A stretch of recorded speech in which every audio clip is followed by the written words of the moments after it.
Welcome in to First Things First. I'm Sarah Cusack filling in for Jenna Wolfe. That's Chris Broussard. That's Doug Gottlieb filling in for Chris Carter and Nick Wright. How are you guys doing? Are you sad that it's Friday? Totally. And we're not going to see each other tomorrow morning at 3 a.m.? You guys are great. You've been carrying me all week. It's been great. My back is kind of tired. To be completely honest, I'm glad you admitted it here on national TV. Riding coattails. We start with Lamar Jackson. Football was back. His preseason debut against the Bears. The good, he was elusive in the pocket, managed to throw a touchdown pass. The bad, he only completed 40% of his passes and threw an interception. Baltimore did win 17-16. Doug, what was your first impression of Lamar Jackson? I was disappointed. I was disappointed. And I wasn't disappointed in the 4 for 10. I don't want to, I'm not a result-oriented viewer. It's a process. Preseason, right? Really, anyway, even preseason and regular season for a rookie starting quarterback who played 3 years at Louisville, it's more the process.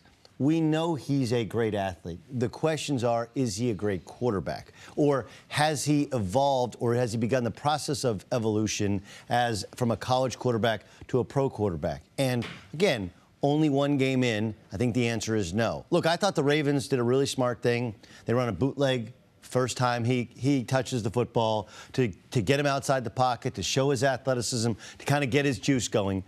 But for the most part, not always, but for the most part, every time he saw pressure, he dropped the football and he started to run away instead of stepping up into the pocket and looking like a quarterback. I mean, today is the 41st birthday of Tom Brady. Tom Brady raced a pregnant woman, came in third. That's how slow he is, okay?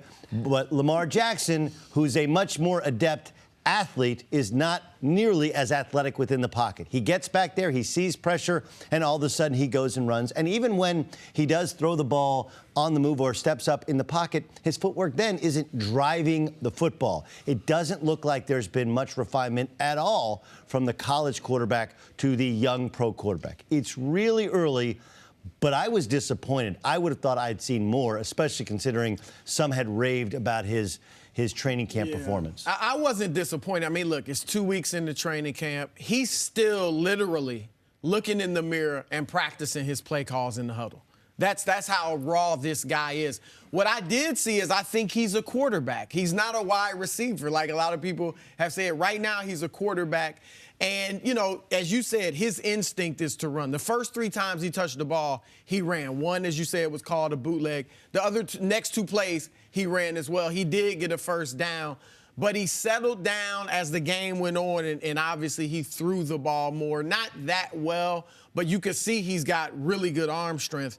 But he's going to have to, you know, get used to sitting in that pocket and throwing the ball and not resorting to his instincts to run, because he's not going to stay healthy. I mean, he didn't take any real licks yesterday, but he didn't slide. He didn't run out. He ran out of bounds once, but still got tackled. He got hit. He will not last. He's 212 pounds. Any running quarterback can get hurt, but especially a guy that slight. So that was something I saw. But overall, you know, I thought I wasn't disappointed like you were, Doug. I thought he showed some things. I didn't expect too much, you know, this soon from him, and I do think he's got a long way to go. So, you know, I thought it was okay. From this aspect, I think was the disappointing part. You look at a couple of the early plays where he drops back to pass, and he sees the pass rushers coming, and instead of stepping up and almost overcompensating for the narrative about him wanting to run, right? Because that's kind of what he's done in terms of, I don't want to run the 40. I don't want people to think of me as an athlete, to think of me as a quarterback. I would have thought that he would hold the ball a little bit too long, trying to make every read, trying to go through his progression. Instead, I mean, I disagree. I thought he looked like a wide receiver playing quarterback or a running back playing quarterback. That's what they look like in college. He threw the ball. Okay. It's not that he can't throw it. It's not that he can't throw it. It's that he doesn't drive the football. He doesn't step up into the pocket. And even some of the throws that were complete, they're a little bit off target. Accuracy is paramount. Yeah. Pocket presence is paramount. And those things were missing. But you expected that But this soon? That's what, like, do you think John Harbaugh after the game, he said number one task we told him was to operate the offense and get guys lined up, the play calls, get your snap counts up. Like, do you think in that sense there's too much stock being put into this first experience, and given how aggressive the Bears defense was? Look, I don't think they're selling all their stock. I think, honestly, John Harbaugh is confirmation bias. I'm guessing those coaches knew. Like most people in the NFL knew that he was. Remember, he's a project. Not just that, but all of these quarterbacks, okay? All of the quarterbacks that were taken in the first round, their stock was massively elevated by previous quarterbacks who have performed above their said level. I mean, Baker Mayfield going into last season was a third-round prospect. He becomes the #1 overall pick. Lamar Jackson was a second or third or even fourth-round prospect on many people's draft boards, but you have to have a quarterback, and especially the Ravens, who they lack the energy. Joe Flacco, this is the last year of that massive deal he signed after the Super Bowl. So it elevates their stock. It's almost like, do you guys know what the Peter Principle is in business? Where the Peter Principle, the idea of it is that you're elevated above the level of your competency, right? Peter Principle. Yeah. There's a little bit of Peter Principle in here in which he didn't look like a first-round pick. Did he look like a rookie quarterback who's going to have to learn a lot of things? And does he have some athletic talent, some arm talent? Yes. But for a first-round pick, and I'm trying to think who said it yesterday. I think it was Cris who joined us yesterday, right? And said it's been since Aaron Rodgers was the last first-round pick to not start during his rookie season. A first-round draft pick has to look like an NFL quarterback. Palmer, I don't think played. He did not. Okay, but I think people look at him differently than your typical first-round pick. Is there anybody that expects him to really play this year? Well, that's Yes. the question. How does the quarterback situation play out here in Baltimore? There's no controversy. This is Joe Flacco is the quarterback, period. If anybody's going to play other than Flacco, it's going to be RG3. I mean, he actually looked pretty good. If they keep three quarterbacks. They need to keep three, because if something happens to Flacco, Lamar Jackson, as we saw last night, is not ready. So I agree they could play RG3 throughout the preseason and maybe trade him. RG3 looked like an NFL quarterback. Now, granted, he was going against second and third teamers himself, and he's got experience, obviously. But look, he may have been humbled by, his failures the last few years. But he looked good as a quarterback. He threw the ball well. He was 7 for 11. Should have been 9 for 11. The interception was right in the hands of the receiver, Paramore. So RG3, if anybody's going to play other than Flacco, it's RG3, not Lamar Jackson. You and I agree, but Fanboy doesn't. And hold on, but when you're in Baltimore, and everyone who comes, and Bart Scott sat here this week and said the exact same thing, being a former Raven. Joe Flacco has a 3 and out, and the Boo Birds are going to come out, and he has there's almost like a Tebow-like feeling to what's going on in Baltimore, because people. But it can't be Lamar. Look, I understand. I'm with you. The reality is Joe Flacco's won a Super Bowl. Joe Flacco is, 20, 22 touchdowns, anywhere from 12 to 16 interceptions. He's fine. He's good. And if he's healthy, maybe those numbers spike and the interception numbers go down. That's reality. The problem is that perception these days becomes reality, and there's been so many young quarterbacks. Deshaun Watson set the world afire last year. Makes Ravens fans think, hey, he can be our Deshaun Watson. I don't believe he can at this point in his career. I think many of his flaws were on display. I think John Harbaugh saw last night that the one thing you want to know as a coach is the kid a gamer, right? Because a lot of times you see a guy in practice, and I wasn't a good practice player. Some people aren't good practice players. Then the lights go on, the popcorn's popping. I don't know if you were like this when you played at DePaul, and just some people were just better when. And I thought that he regressed towards his default, and his default is to run around back there. And look, he still runs around back there and throws, but if you don't set your feet, you're going to be inaccurate. If you run around, you don't get faster in the NFL. Everybody else does. You saw. Yeah. He even said he was shocked at the speed. Like his speed was evident, but so was everybody else's. He wasn't running away from everybody NFL, like college. In the NBA, they tell you don't get longer, everybody else does. In the NFL, they say you don't get faster, everybody else does. Every level of football he's played to this point, when he gets out to the edge, it's over. Last night wasn't over. I was good 100% of the time. Always? Always. What about 110? What about 110%? Did you give 110%? It's only 100. Only 100. Throughout the course of the game, we saw a lot of interviews of the upcoming Hall of Fame class inductees coming up. Will T.O. regret skipping out on the Hall of Fame festivities? That's next on First Things First. Back here on First Things First and on to the big story at Ohio State. The university has opened an investigation into Urban Meyer using a special independent board to run it. Also, the football team has closed practice to the media and players are not doing interviews. Cris, is Ohio State handling the investigation in the right way? Look, I obviously like they put together an investigative team, if you will. 3 of them are from the Board of Trustees. 3 of them are not associated with the university, which I do like. So maybe this will be a legitimate, unbiased investigation. I like that, number 1. Number 2, he's on paid administrative leave. You know, that's usually a precursor to being fired. And I'm fine with that, you know, paid for now. Let's see what the facts are. Let's be fair about it, and he gets his pay. You're hearing rumblings about a buyout.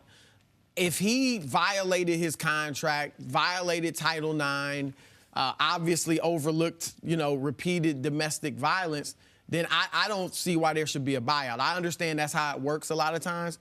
You should just get fired, and not get a buyout. There's one victim in this, and it's the ex-wife of Zach Smith. If anybody's going to get some money, it's her. All right, so finally, the media availability. I understand if players and coaches weren't available yesterday, maybe even today, and I would understand players, you know, over the weekend. They're young kids. They're not going to know how to deal with this. Maybe if they're unavailable for the weekend, maybe a little bit longer. But coaches should be available this weekend, if not today. I mean, this is a $1 million business. This is big business. You can't just run and hide. These are grown men, the coaches. They knew Zach Smith. Even if they want to say, look, we're only talking football, we're not answering questions about that, whatever, that's probably what they will do. But you have to be available. You have to face the cameras and give reporters a chance to ask their questions. Well, look, I think eventually Ryan Day will. He's the interim coach, and but the question was asked: is Ohio State handling things the right way? And I got to say that as of now, yes. I think they're gonna give due process to Urban Meyer, to the entire situation. I like that not everyone on the committee that's investigating is tied directly to the school, that it gives kind of a little bit of a bridge there. I even like the idea that, you know, you hire a Ryan Day to be the interim head coach instead of, you know, 2 coaches on staff who are far more qualified, you know, in Greg Schiano, of course, but Greg Schiano didn't get, you know, was going to get the Tennessee job, and then all of a sudden there was a firestorm because of his his background, and then, you know, Indiana's former head coach who got fired under, or resigned under a lot of heat and pressure for his treatment of players. Also, Greg Schiano is most famous player he coached at Rutgers. You know, just so happens, you know, to be the most famous domestic abuser in the history of the National Football League, right? So what they're trying to do is, hey, we got to do this process clean. I do think there's other things at play at Ohio State. There's a couple of other lawsuits. You know, there's wrestlers that are claiming that they were sexually abused as well. And so everybody is super sensitive, not just on this topic, but on all topics of abuse of athletes or abuse of power. But there's still a ton of information that we don't know. We don't know if Urban Meyer at Big Ten Media Day was just lying to us, or he really says he didn't know in 2015. What did he tell? What did he know? When did he know it? And what did he do about it? What's the reality to the Smiths household and what was actually taking place? But to answer your question, I do think that to this point, Ohio State has done everything by whatever book is out there, whatever their lawyers are. Their lawyers are the ones telling them, "Hey, we can't have media availability." Someone's going to say something that's out of turn. It never ends up working out. But at some point, the coaches have to be available. I get it with the players; they're teenagers, a lot of them. The coaches have to talk at some point, and I'm fine with not yesterday, not today. But sometime soon, like this weekend, not a week from now, not a half a week from now, like this weekend or Monday or something. Do you think there needs to be a timeline with this? I mean, obviously they want to go through the due diligence of treating this process properly, but given the fact with the start of the season, the start of the school year, how does that balance out? Yeah, I don't know. You play Oregon State to home opener, and remember, this is the number 3 ranked team in the country. And I know all of that stuff pales in comparison to protecting women, protecting student athletes. I understand that. But there is still let's not punish these players and let them play their season because one assistant coach was allegedly abusing his now ex-wife. You got to collect everybody's cell phones. Then you have to go through everybody's data on their cell phones. Then, on the other hand, you don't want to give people time to get their story straight. You want to make sure you interview them in a timely process. But as for Urban Meyer, no, I don't think you can quick play this thing. I think you have to let all the facts, all the information, talk to the police, let it play out, because this happened really fast. You go back, it's a week and a half ago, we had Big Ten Media Day. They were picked to win the league, picked as a contender to win a national championship, and all of a sudden, the best or second best coach in modern day college football history is now very much in danger of losing his job because of a staff issue and the way in which he handled this staff issue going back over the past couple of years. This has happened really fast. I do think that we have to press pause and allow the people in Columbus to catch their breath and get all their information. Yeah, you want to balance. Like you said, you don't want to wait too long and let this drag out. But the most important thing is the truth. Because, Urban Meyer could be a lot more innocent than everybody's saying right now. And he didn't actually commit it. He certainly may have been negligent, but he didn't commit the crime, if you will. So you want to be fair. You want to be fair to him. You want to be fair to the victim. You want to be fair to Zach Smith. Everybody. You want to get the truth, and that is going to take some time. It shouldn't be a quick thing. Like, if we know everything by Wednesday or something, that sounds a little too quick to me. Like, you need to take your time and get to the truth. I thought something you said there was brilliant, which is he may be a lot more innocent. And I think that what we want is, we want guilty, we want innocent, we want black, we want white, right? But the world is filled with gray and with nuance. Even in the text messages or some of the accusations that his ex-wife has made, there's some gray there. There was a point in time to which, in her interview with Stadium Sports, she said, I reached out to my own parents. Wait a second, your parents knew that your husband was allegedly abusing you and they didn't come and scoop you up and take you out of this relationship? They weren't more involved? There's some other things that we just don't know yet. And because there is a bunch of gray, we'll get to it. But I do think that, was Urban Meyer honest when he found out what was going on? Whatever level of knowledge he had to know something. And because I just don't believe that you counsel an assistant coach or you counsel, somebody who's on your staff in 2009, you rehire them, when you get the Ohio State job, and then you completely wash your hands of it. I don't buy that part of it. Especially somebody who's like a mentee to you. That's really what he was to him. And the text messages from his wife said that Urban said he didn't, Zach denied it, or, you know what I mean? Like, so it seemed like he did address with Zach what happened in 2015, but was told it didn't happen like she said. The biggest, but then he told the media he didn't know anything about it. Yeah, the biggest problem is that he backed himself into a corner at Big Ten Media Day. His answers were black and white. His answers weren't full of nuance. He did not press pause. He did not, hey, that's a matter we'll talk about another day. And even if he was surprised by the speed by which Zach Smith was fired by the university after Brett McMurphy filed the original story, he didn't allow himself wiggle room. And yeah, maybe he can lie to the media and not lie to his bosses, but it's not a good look. And if in fact he wasn't forthcoming with his bosses, or if he claims to not have had knowledge, boy, you're starting to get to the point to when it's when he is relieved of his duties, not if. Yeah, and you're accountable for your staff and for your program. More First Things First is coming up right after this. Time for some stories to start your morning. Tiger Woods had a strong outing yesterday. He shot a 66 and is 4 strokes back the leader in Poulter. Doug, does Tiger have a chance to win this weekend? He's won at Firestone 8 times. If he doesn't have a chance at Firestone, he doesn't have a chance anywhere. The one difference with this WGC Bridgestone Invitational and others is really strong group. You got Rory up there, DJ is playing, Jason Day, and others. But yeah, Tiger Woods, it seems like back in his prime and even after his prime, he's always played well in Akron. Well, look, it's his best start in years, okay? So that's good. I mean, he's come on strong in some tournaments recently, but he started well.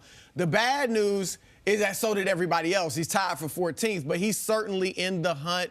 Obviously had the 50-foot putt yesterday. Was great on the fairways on the first 9, but then struggled on the second 9. So if he can get some more balance and be consistent with his driving, then I think he really could make a run at it. It is crazy, hon. If you see Tiger with a golf club, you stop what you're doing as opposed to anyone else with a golf club. Yep. Moving on to the NFL, the Patriots signed Eric Decker to a 1-year deal.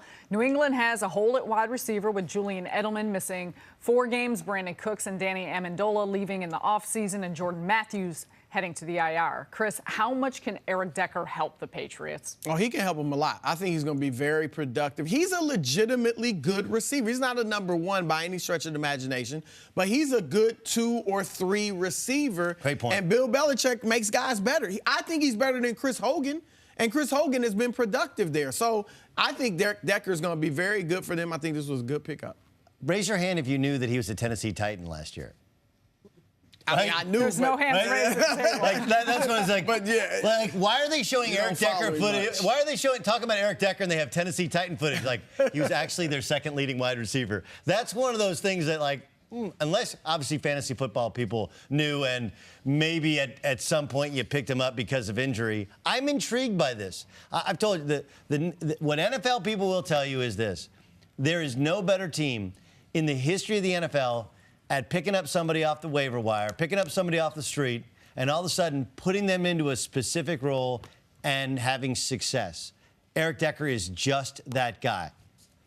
The game last night, Robert Griffin III made his preseason debut for Baltimore. He went 7 for 11 for 58 yards, threw 1 touchdown and 1 pick. Chris, do you think RG3 can still succeed in the NFL? I do. I was really encouraged by what I saw from him last night. I thought he had great command of the offense. You know, he threw the ball well. The interception was completely the receiver's. I mean, it literally hit the receiver in the hands, and he just dropped it, and it bounced to a defender. RG3 looked good. Again, his attitude was a big problem, you know, locker room, getting along with his teammates. He seemed like he was arrogant, but maybe he's been humbled over the past few years. You would think he has. And so I think he can help a football team and maybe even be a starter in this league in the future. If you're not humbled by losing your starting job and then being out of the league all of last year. And, oh, yeah, by the way, like, look, he got divorced. Like, his stock went from peak, like, this is the next wave of athlete, to out of the NFL. So I do believe he is humbled. He did look like an NFL quarterback. And, look, the job of a backup is very different than the job of a starter. We'll see if he can make Joe Flacco better, because that's his job now. And finally, Andy Reid, who coached Terrell Owens in Philadelphia, referred to the Hall of Famer as, quote, one of the most coachable guys I've ever been around. Of course, T.O. is in Chattanooga instead of Canton this weekend. Chris, will he regret skipping out on the Hall of Fame festivities? Yeah, as I was watching that game last night, and, you know, you see the introduction of all the Hall of Famers, Ray Lewis, Randy Moss, so on and so forth, and the highlights they're playing. I didn't feel like I was mad at T.O. and like, man, you're stupid. How could you do this? And criticizing him. But I felt sorry for him. Like, you should be there. Why are you not there? Like, everybody would be pouring accolades onto you. There was no hint of, even with him not being there was no hint of disgust among, you know, the NFL. The highlights they showed were all, of course, positive about him. Like, this would have been a positive weekend for him. And as you heard the quote from Andy Reid, I think this would have been a time when you did hear more people speak like this. Chris Canty was here the other day. He said he was a great teammate in Dallas. You know, so I think T.O. messed up. Like, this is like when you have the money and the means to have a really great wedding, and instead you just go to the justice of the peace. Like, okay, that's fine. It's okay. It's your prerogative. But, man, why not celebrate it with your friends and family and have a great time? I just think this would have been a great time and a chance for the beginning of the redemption of T.O.'s reputation. He'll say that his perception is not true, but it's out there. And we've seen athletes. Randy Moss is one. Ray Lewis is one. Alex Rodriguez in baseball. You see it all the time where athletes who had a bad reputation during their playing days, Michael Irvin's another, they rehabilitate themselves after they're done playing. And maybe that could have happened with T.O. Still could, perhaps, but this could have been the big moment for that to begin. Yeah, listen, first thing is, for the record, I think a big wedding is a waste of money. I'm more of a destination wedding Did guy. you have a big... We had a big wedding, and I Okay, loved it, but good. then I think, man, her parents spent a ton of money. I agree with that. I agree I wanna with go to that, the but it's Justice still of the Peace. really... It's a party for everybody else. That's what it is. It's a party for everybody else. Yes, she still, you want her to get the white dress. Even a destination wedding is still a celebration. Like, y'all don't like my analogy. That's like all right. it. I have an analogy that might work for you. I have an analogy. Your high school reunion, what high school did you go to? Holy Name. Holy Name High School where? In Cleveland. Wait, Cleveland, Des Moines, Indy? Yeah, right. Cleveland, Cleveland, Ohio. And what high school? Sandberg High School. Sandberg? Sandberg. Carl Sandberg. Carl Sandberg, where? Orland Park. Okay, in Orland Park in Illinois, Yeah. correct? Okay, so you guys have both become incredibly successful. And look, there are people at your high school that are not as successful. And imagine if you were the guy in high school that you weren't necessarily bullied or picked on, but you weren't in the cool group, right? And then your 20th or 25th anniversary, your 20th reunion comes up, and you're like, I'm not going to go because that guy was a jerk, and this girl, said she was going to prom, and all the different things in high school. All of a sudden, you're like, screw them, I'm not going. And then you look on Instagram and you get FOMO, you get fear of missing out, and you see all their Facebook pages. You're like, you know what? I probably should have gone to that thing. And that's where T.O. is going to be this weekend. I understand the point. I understand a little bitter that you didn't get in the first 2 times and that people have set the narrative because it is, in fact, accurate that he was constantly a distraction. Andy Reid, kind of like, talking about a guy on Hall of Fame induction weekend about what he was like to coach, that's like reading somebody's obituary, right? You don't say all the nasty things they did. That you forget that, hey, our last year he was doing bicep curls and sit-ups in his driveway, and we won 6 games, and the second he left, we won 10 games. Andy Reid just glossed over all of that stuff, right? Because that's what you do Hall of Fame weekend. That's what you do at your high school reunion. You come back and you pretend like you all liked each other. That's what you do. Matter of fact, my high school reunion, there's a guy named Kevin Timoni. Kevin Timoni was the starting quarterback. He was better looking than me. All the girls liked him. You had to have some popularity, though. You were a star basketball player. I was fairly popular, but I didn't. Spent all week with him, Chris. No, Come on. but I You went. rub people the wrong way. Sure, I rubbed you guys the wrong way. So, but No. Shocker. I can't admit. I can't. So look, imagine. like Kevin Timoni, he was. I didn't like. So I remember going to my high school reunion, thinking, man, I hope I don't run into Kevin Timoni. I really don't. And you know what? I had a beer with him. Had a beer with his wife, and I was like, he's kind of awesome now. He's got 2 little girls, super nice guy. I'm so glad I went. And you were on TV and radio, so he's looking up to you. I did win. Right? I won. But That made it a lot easier. the point is more like you got to let the past, the past be just that. You are going to a place to where, just like your obituary, people are only going to recognize the good things that you've done. Of course, he will regret missing it. I hate that we have to move on. Whose analogy was better? Whose analogy was better? Well, she His agrees wedding? with you. I think I America haven't had a in wedding, general and I agrees have with not me. gone to a high school reunion, so She's not old enough. I can't get in You'd on be this old like conversation. that. Moving on to the 76ers. They were unable to add a marquee free agent in the offseason to pair with Joel Embiid and Ben Simmons. However, Embiid says he doesn't care they didn't add another star, saying he wants to be better than those guys. They could have added, including LeBron James, Paul George, or Kawhi Leonard. Chris, will the 76ers regret missing out? I don't on think those stars? regret's the right word because, look, they would have loved to have LeBron. Yep. He didn't want to go there. They would have loved to have Paul George. He didn't want to go there. They tried to trade for Kawhi, didn't want to give up as much as San Antonio wanted. So, I'm fine. I don't think regret's the wrong word. They would have been tremendous had they gotten one of those guys. As great as LeBron is, and he would have been fantastic there, getting Paul George or Kawhi would have been a better fit, an easier, more seamless transition with one of those guys. But here's the thing. You got 2 superstars in the making, I believe. There's no doubt in my mind Ben Simmons and Joel Embiid will be future superstars. We'll see what Markelle Fultz is. I liked what I saw from him as far as his speed, his aggressiveness, playmaking ability last year. He obviously didn't shoot the ball. But so you got potential there. You got some other role players. And here's the thing. They'll have cap space in the future.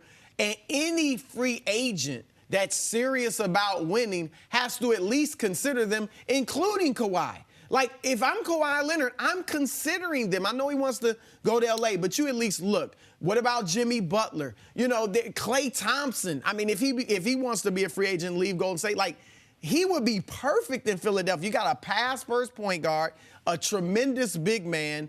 Their future is still very bright, even though it would have been great to add one of those. I think they're disappointed. Will they regret was the question? Will they regret? I mean, some of it was out of their hands. On the other hand, I think, will they regret not getting Kawhi Leonard? I don't think so. And I think may have been a rental. Well, not just he may have been a rental, but building organically and growing from within is usually the way in the NBA. I know the super team thing has become the new way, but you got to feel the pain before you taste the champagne, right? Golden State did that. And, right. Before they got Durant. You lose early in the playoffs and you take another step. You lose in the playoffs and you take that's what's happened. The Boston Celtics last 2 years, Eastern Conference Finals. This year they get to a Game 7, they lose. That's what happened to Jordan. Remember, he couldn't get past the Pistons for a couple years. It happened to so many teams, and I think that's good for this team. We said all year that Ben Simmons shooting was going to be an issue, that somebody would figure it out, and sure enough, they got to the playoffs. I said all year that as incredibly talented, gifted as Joel Embiid is, the fact is he'd never really played in meaningful basketball games, and so sometimes his shot selection, his turnovers at inopportune times, his defensive awareness, there's a difference in playoff caliber basketball. So this year, they got a great learning lesson. And could they have skipped some steps and added a LeBron James or added a Kawhi Leonard? Sure, but a Kawhi Leonard would have been possibly a short term, and you would have had to rid yourself of some other key important ingredients. A LeBron James would have forced them to play LeBron James' way, not play the way they have kind of started playing these past couple years. It might actually end up being the best thing that ever happened to them, even if they're disappointed. I don't think they'll look back with regret in not overpaying for Kawhi Leonard. Joel went further to say, he said, I want to be better than those guys, saying that he believes he could be MVP this season. And also saying, if I'm MVP, it wasn't just an individual thing. If I'm MVP, that means that our team is winning. Do you believe that Joel can be MVP this year? I love the attitude. I love putting it out there, too. I want to be better than her, not worrying about hurting anybody's feelings or appearing arrogant or anything. And, yes, I think he could be an MVP. I think he's a top 5 candidate. I've got LeBron, Anthony Davis, Joel Embiid, Kawhi Leonard, and I'd say Giannis Antetokounmpo in Milwaukee. So I think the Embiid is in the top 5 candidates right now going into the season. Yeah, the only thing that holds you back from saying yes is kind of what happens in Golden State, where you're going to split votes, because you have Steph and you have Kevin Durant. You think Simmons is that? I don't think Simmons is there yet. No, but statistically, he'll have dominant numbers in terms of a triple-double in the regular season. Like, he's a triple-double waiting to happen. And look, I think Joel Embiid is a legit MVP candidate. Last year was limited to 30 minutes a game, averaged 23 points a game. I'm not huge on stats, being parallels to just how dominant you are, but imagine how you prorate that if he can start playing in the 37, 38 minutes. Now, the challenge is going to be his body. Can he play 75 games? If you can play 75 games at 35, 36 minutes a pop, he's going to average 26, 27. He's going to average ridiculous numbers in terms of rebounding, and he's a rim protector, and they're going to be one of the top couple teams in the East. He absolutely should be an MVP candidate. But I love everything about him. I just want him to continue to work on his body, his nutrition, because his body can't let him down. That has befallen so many big guys that's my one fear. I completely understand why Philadelphia limited him in his minutes this season. So you think him laying down on the massage table eating hamburgers right before the game wasn't a good idea? Probably not the type of laying nutrition. Down eating kale. Kale, Joel. Kale. I don't like it either, but you got to eat it. You don't like kale? Actually, I do. You bake like kale. Bake it, olive oil, some salt, some pepper. Right, we'll get recipes later. Coming up, Earl Thomas lays down an ultimatum for the Seahawks. That is next on First Things First. Welcome back to First Things First. Two-time Super Bowl champ David Deal joins the show. Thanks for being here, David. Always a pleasure. Always a pleasure. Excited the NFL season's back. We'll see when you're a former offensive lineman. You got to make up for it when you dress nice, right? Doug was asking all of us our high schools earlier in the show. Brother Rice, south side of Chicago. We're both from Chicago area people, so it's excited to be back. When you go back to high school reunions, you must just be the toast. Well, you know, it's great spending my entire career, you know, out in New York, but still having my entire family back in Chicago.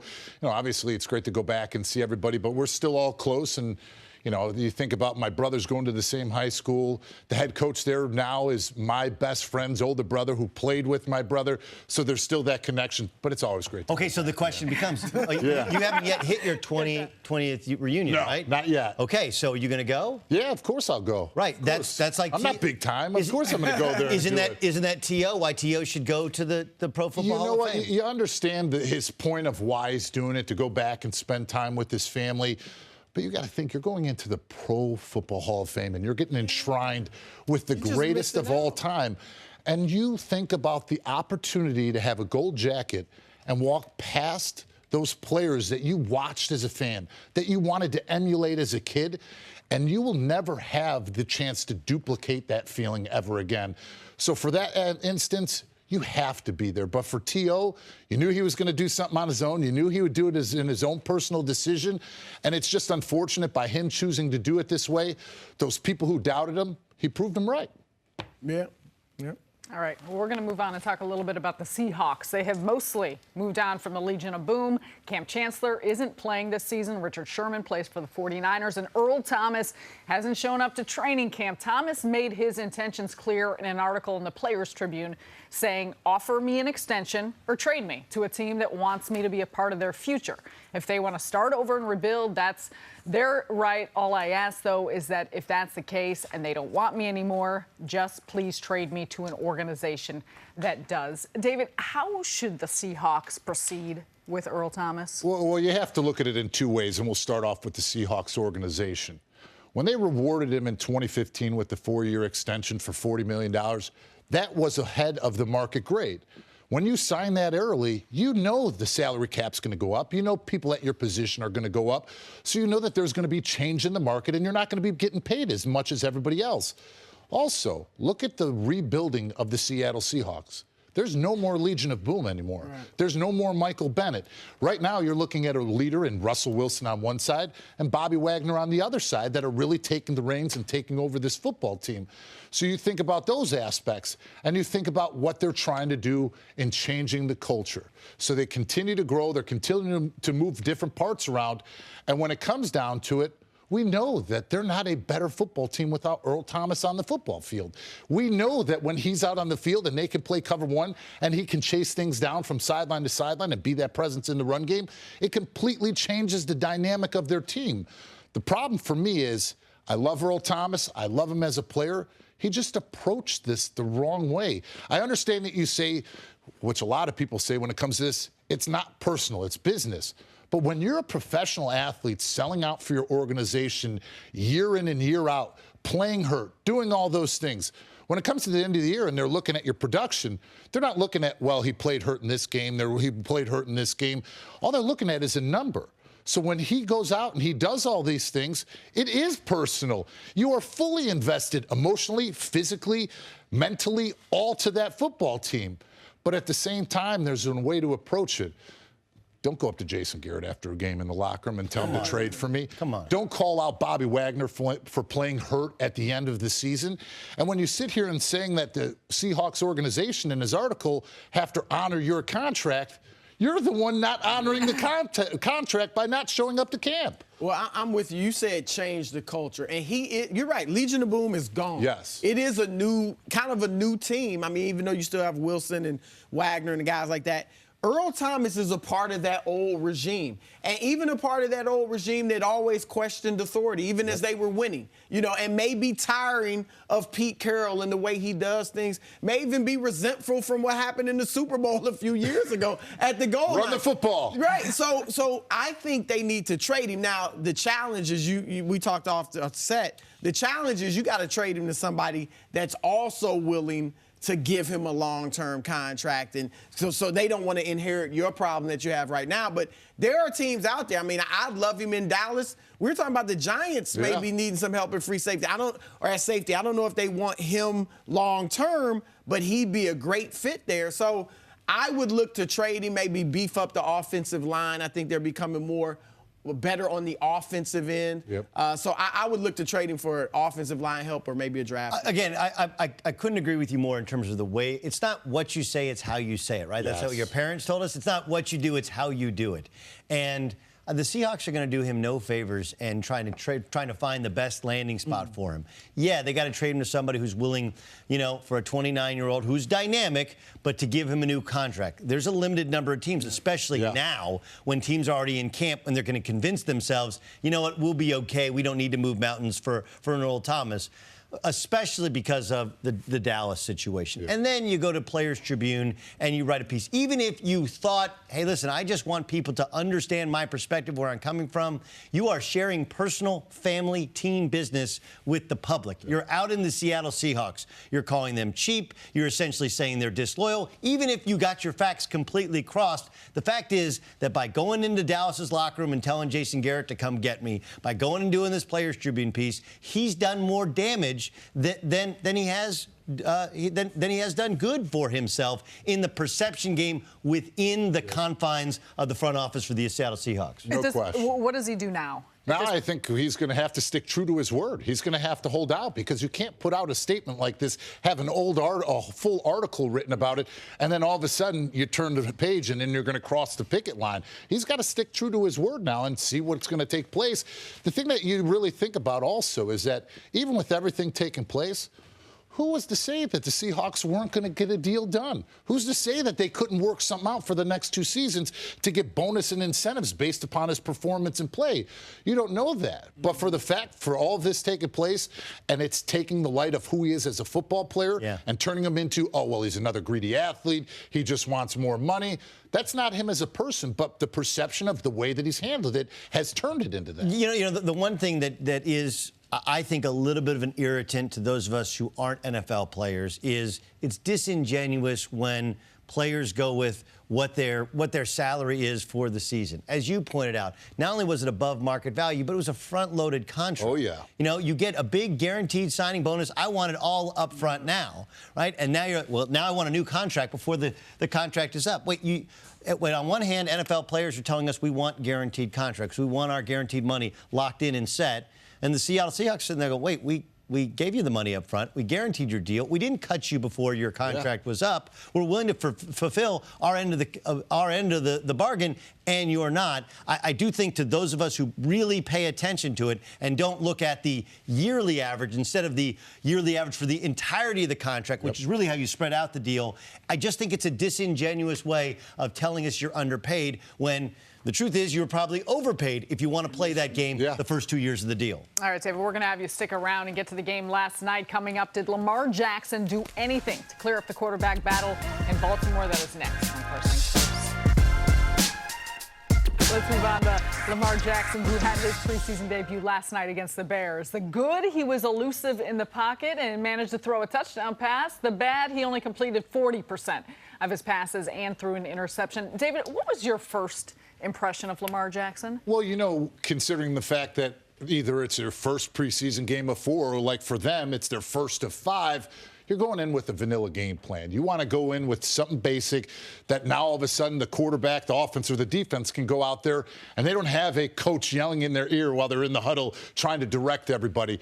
So number one, what you're looking for, how does he control that offense? How does he control the huddle? How does he get him to break in cadence and have that type of timing that he needs to get out of it? Because he was used to looking at the side and looking at a number instead of all the verbiage that it takes to tell and call out an NFL play, which could be anywhere from 12 to 15 different words, and to spit that out in time, get everybody lined up. Those were the small things that you were looking for, which he did very well. The other thing that you were looking for, what did we have to work on? His footwork. He worked with a narrow narrow base. That was something he worked out before the draft and throughout the time now. You could see him really focusing in and hammering on that. And he proved people right that said he's not a run-first quarterback. He's going to look to throw the football and then be elusive and use those legs. He showed that last night. He wasn't looking just to tuck the ball away and run. He was looking through his progressions. Now the negatives. The accuracy and the timing. You know when you throw an out route to your wide receiver, it better be on time. And if you're going to miss, you miss to the outside. You can't miss to the inside. That's where you saw the interception, and that's where it comes up to accuracy and the things that still linger for him as a young, developing quarterback. But having said all of that, this is going to be no dictation of who he can be when it comes week 1 with 4 more preseason games left to go, with Marty Mortonwig starting to get more creative once you get towards the 4th and 5th preseason game to start showing some things that they're going to do during the regular season. But I think they're moving in the right direction. To be honest with you, I thought RG3 looked phenomenal last night. He played with confidence. He played inside the pocket. He made good throws. He was in timing. And that's something that we haven't seen out of RG3 in a while, because we're used to thinking back to 2012 and the electricity that he brought to Washington. But he was reckless with his body, and that's where he is, why he is where he is right now, because he played that way. Okay, that was really my issue, though, with Lamar Jackson. Taking into account everything that you said about Lamar Jackson and how you view him, I watched him drop back, and every time he saw pressure, instead of stepping up and stepping into his throws in the pocket or stepping up as he went through his progressions, he drops the football, and his default is to run far too often. And granted, it's his first pro game, I understand. And while he did play in a college system, played for Bob Petrino, a very good offensive coach, very good quarterback coach, and I was a little bit surprised and, frankly, a little bit disappointed that there wasn't more progress made on his ability to have pocket discipline, to stay in there, almost trying to prove us wrong in that we all think of him as an athlete, and he proved us right in that kept tucking the ball and running it, or even if he was looking down the field, instead of trusting your tackles to do their job and stepping up and stepping into his throws. That's something we didn't see from him with only one night. I don't know if you saw that backup offensive line. There wasn't too much to trust in his tackles on the outside.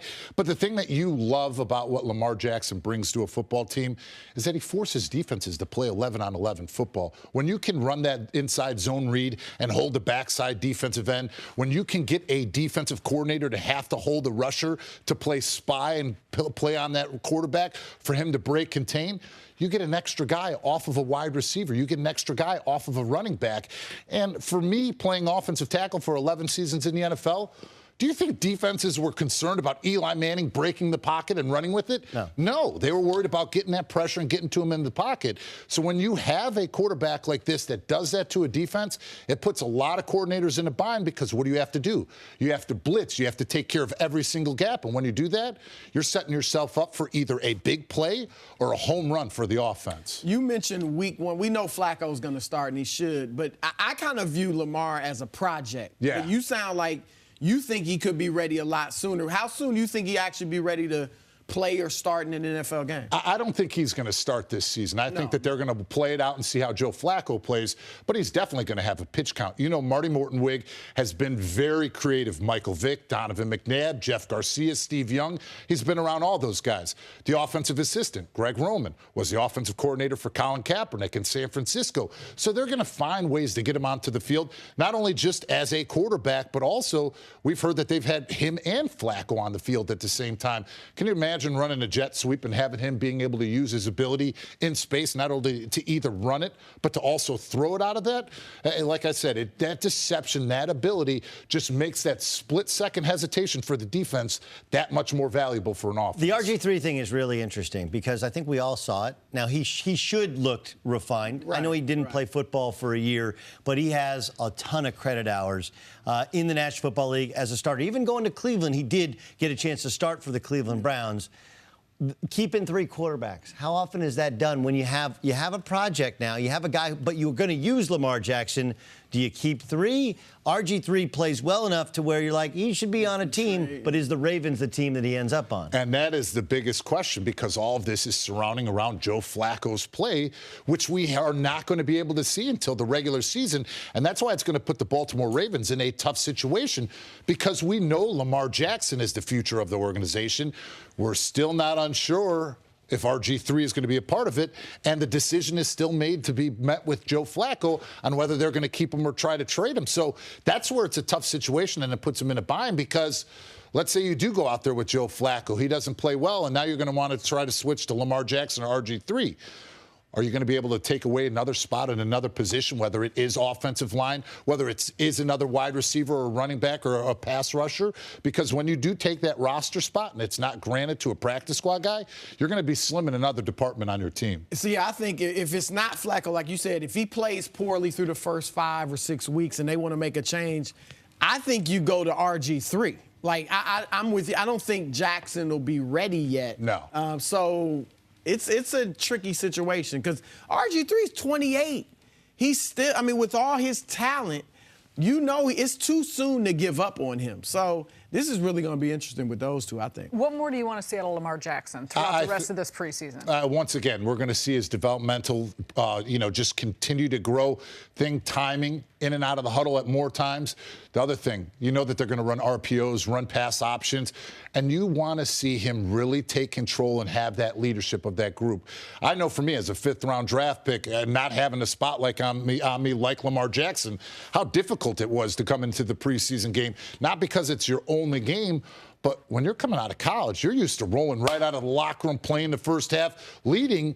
But in that whole first half, you're sitting back, you're getting cold, you're watching everybody, right. And all of a sudden you're supposed to hit the switch in the second half and say, hey, this is my team now and I need to take over. That's what I want to see out of him come to week 2 of the preseason. Were you as good a practice player as you were a game player, or were you a gamer? I was as good as practice as I was in the game. That's the only way you can do it. That's how we do it in Chicago. You got to be able to.